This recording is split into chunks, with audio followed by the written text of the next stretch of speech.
tobagadde naye akakawala ko kakalakyako nga ndaba ku muzikulugulu mbu tokasobola n'abagamba mutekewo ssente mune basiba just emitwalo 7 nananze nabonaabona kale abawembulabulya ku mitwalo 7.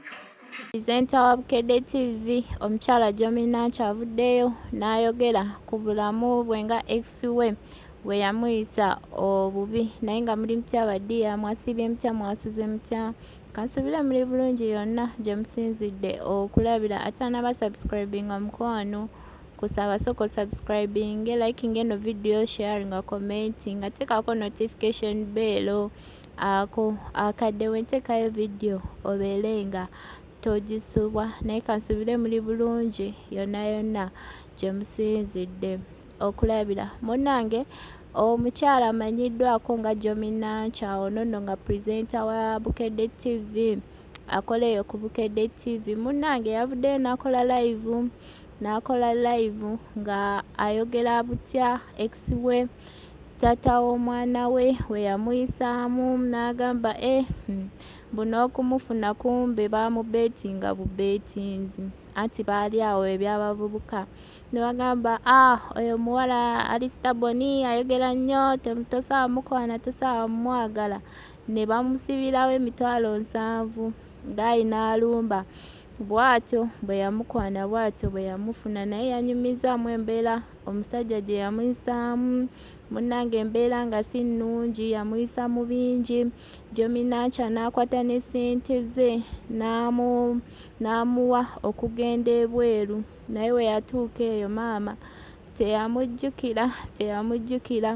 wadde n'akatono n'omwana we ng'amukubira omwana talina kino naye ng'olowooza Gayi afaayo nga Gayi tafaayo era bannange yeevumye okwagala oyo omusajja ex we jjukira kati alina omusajja we omulala era alina omwana omuto gwe yamuzaalira oyo omusajja omulala gwe yafuna naye anyumya kwoli ex we yasooka gw'alinamu omwana omukulu munnange yayogedde awo ebigambo bingi nnyo ebijja okunyuma ng'obeerabiddeko era ng'obeewuliriddeko so ngenda kuba mbalekerako wani eno vidiyo ye mumulabe ng'abinnyonnyola era mumwewulirireko so vidiyo yino ngenda kuba ngibalekerako naye nga mubeere bulungi mweraba tobagadde naye akakawala ko kakalakyako nga ndaba ku muzikulugulu mbu tokasobola n'abagamba mutekewo ssente mune basiba just emitwalo 7 nananze nabonaabona kale abawembulabulya ku mitwalo 7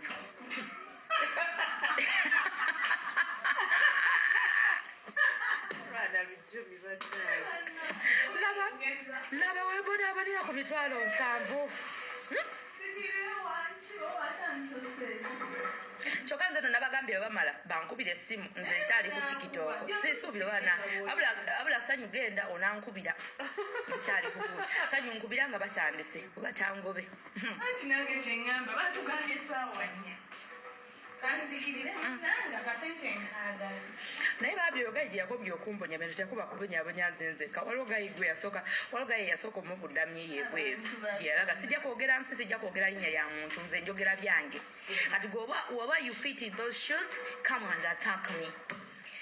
gye yasooka okubeera Gayi yamubudamye Gayi yali agenda kukola gundi engagement neddemu we ate olowooza Gayi teyavaawo neddemu omusajja bannange Gayi yankubira amasimu ng'akolima kale bannange akinkoze bannange ate nkulimba enfune muki yeyagala Gayi ate amubudamiza nayagala mukazi wa Gayi bambi Gayi kyamusabi Gayi n'amugoba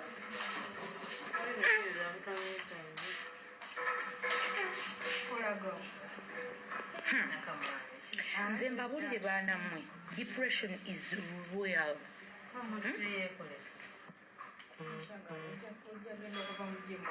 nga nabonaabona Nankya kaabwe era wonsanga nga neeyagala ndaba mpitaako mukwano nina ebizibu byange bye nayitamu byesaagaliza muwala yenna abiyitamu natuuka ngesa ne ngamba I wanna talk to these girls naye how nga sirina na courage naye kyenyinza obbagamba ekisembayo obulamu kya muwendo nga tonalowooza nti gwoyise mu bisinga nze kati kamba kiseera kaboozi akalala waliwo omuwala akolerako ebonizi akola ku ebonizi ate omuwala ebiseera ebyo yaliko ndi lubutono lutototo ntandika ntinento manyi omukulu oyo yali amanyi okukwata mu ssente yange bonna wengitadde katikuluno nagikweka mu bayibuli naye natuka olunaku lwa ntinento mugenda ku ntinento noonya akasente mu bayibuli nkalaba nga sikalaba nimugamba akasente kange nagamba akasente nina gwe nakawoze naye agenda kundabulingire ndimugamba nagamba sente zange za ntinento kati ngenda zijjawa nenga kaaba naawe awo kwekubira mama wange sindimugamba maama njagala kulya ku nkoko maama bansindikireyo 5 mama si yanyamba nampa 5 ningamba kantandise kwezo nga sina sere nga mitwalo aga 2 ge nali nterese mu bayibuli wayite ennaku 2 ndaba omwana owa eboniz oyo ndaba meseji ze yali asaba nno sente za nviiri ne bakwata 2 gange agati yali asaba sente za nvi ne bakwata 2 gange aganti nento ne bakola ki ne bagawaayo wabula mukwano ng'asaba nno 15 ez'enviiri ono agambye naye ebibyo bisinga ebyange mukwano gwange olunaku lwendi binyumye ebyange ne biggwayo Elena agambye mbona the good thing you're happy now. Yeah, that's the reason as to why you feel courage is all of speaking this pain out. Oshege. Nedda toyogere ekyo Flavia no